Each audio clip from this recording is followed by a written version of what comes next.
అందరికీ నమస్కారం. ఇప్పుడైందిన breaking update. ఏపీలో ఘోర రోడ్డు ప్రమాదం వివరాలు వీడియోలో తెలుసుకుందాం. వీడియో పూర్తిగా చూడండి, అప్పుడే కంప్లీట్ ఇన్ఫర్మేషన్ అయితే అర్థమవుతుంది. అలాగే ఇంకెవరైనా మన ఛానల్ సబ్స్క్రైబ్ చేసుకోకపోతే వెంటనే సబ్స్క్రైబ్ చేసుకోండి. ప్రభుత్వం నుంచి వచ్చే ముఖ్యమైన అప్డేట్స్ అన్నీ కూడా మిస్ కాకుండా మీకు ముందుగానే తెలియచేయడం జరుగుతుంది. అలాగే వీడియోను ఒక లైక్ చేసినట్లయితే మరింత మందికి సమాచారం చేరుతుంది. ఇంకా వివరాల్లోకి అయితే వెళ్ళిపోదాము. తూర్పుగోదావరిలో ఘోర రోడ్డు ప్రమాదం జరిగింది. 40 మంది ప్రయాణికులతో విశాఖపట్నం నుంచి హైదరాబాద్ వెళుతున్న కావేరీ ట్రావెల్స్ బస్సు రాజమండ్రి శివార్లలోని కాతేరు వద్ద బుధవారం అర్ధరాత్రి దాటిన తర్వాత ప్రమాదానికి గురైంది. రాజమండ్రి శివార్లలో ఉన్న కాతేరు వద్ద కావేరీ ట్రావెల్స్ బస్సు బోల్తా పడింది.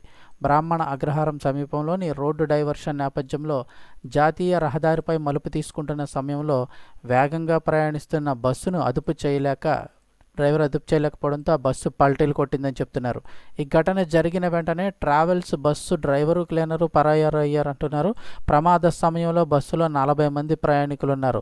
బస్సు బోల్తా పడడంతో 5 ప్రయాణికులకు తీవ్ర గాయాలయ్యాయి. విశాఖపట్నంకు చెందిన కోన మోహన కళ్యాణి అనే యువతి ప్రాణాలు కోల్పోయింది. హైదరాబాద్లో జరిగే ఓ పరీక్షకు హాజరయ్యేందుకు కావేరీ ట్రావెల్స్ బస్సులో ప్రయాణిస్తున్నట్లు పోలీసులు అయితే గుర్తించారు.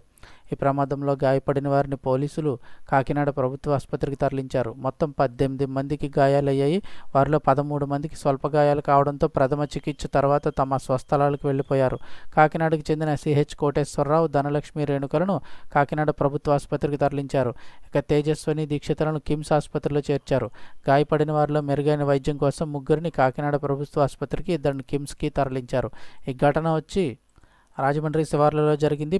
కావేరీ ప్రైవేట్ ట్రావెల్స్ బోల్తా పడడంతో 40 మంది ప్రయాణికులతో వెళుతున్న బస్సుకి ఈ ప్రమాదం అయితే జరిగింది. ఈ ప్రమాదంలో ఒక యువతి మృతి చెందింది.